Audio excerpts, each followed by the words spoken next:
live-action Disney Jungle Book remake. Are there penguins or crabs in the jungle? I don't know, but there are now. I think this is supposed to be a snake, but it might also be a human spine.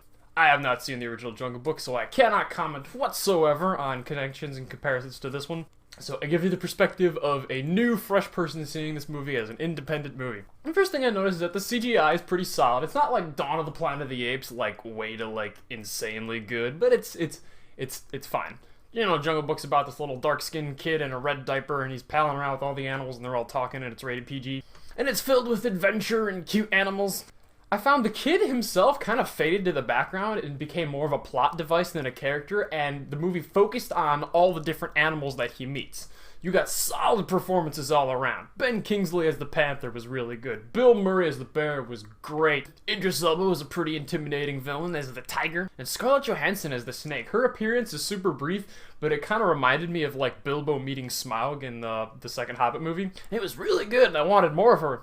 So the basis of the movie is like, you know, he's a human. Humans don't belong in the jungle. Get him out of here. And then some of the animals are fighting for him like, no, we raised him as one of our own. He belongs here. Here's our home. So that's essentially the kickoff for the movie. The tiger is going after the little kid. I do like the politics and the culture of the jungle. You know, when it's not raining for a while and it's getting like really dry and they're like running out of water, it all dries up except in this one location. So they say, all right, like no hunting animals because like water comes before food. So they all kind of like agree to not hunt for a while so that they can all come at the one last water location until the rains come back. Because I mean, if all the predators just like stood there and ambushed the animals as they came to drink, you'd have no ecosystem. So that makes sense.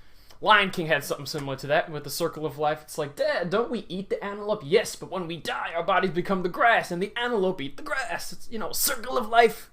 Speaking of Lion King, granted, the original Jungle Book came before Lion King, but I can't help but see a bunch of shameless ripoffs of Lion King in this.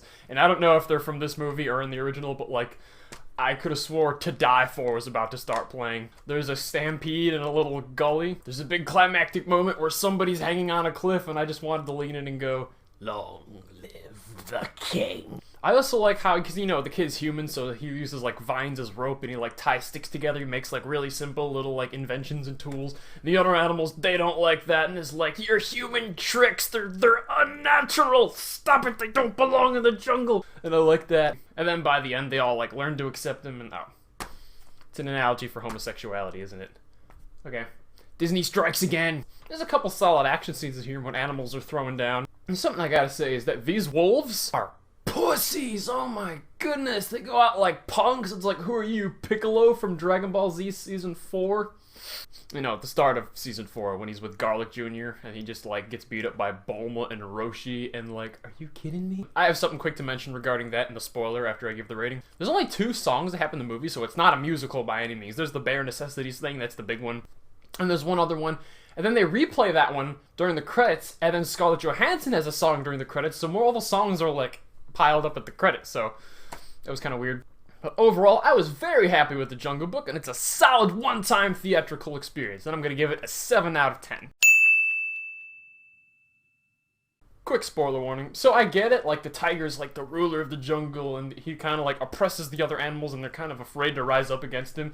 But when he just up and murders, like, the leader of your pack out of nowhere, and the other 13 wolves just stand and do nothing, I'm like, you're telling me 13 wolves can't take one tiger? So when they unite all the animals against the tiger at the end, I would have hoped that the reason they do that is because the kid's like, when he hears that they killed Tequila, the kid's like, wait, he killed you? And you're just gonna let him, like, you know, you're just gonna let him bully you? So I want the kid to, like, rile them up into standing up for themselves. Be like, he was our family, and you don't mess with our family and walk away. I think that would have been a more compelling reason for everybody to team up at the end. Something else I would have changed. You know the song from the trailer? I mean, it might be a theme from the original one. I don't know, but it's going on like...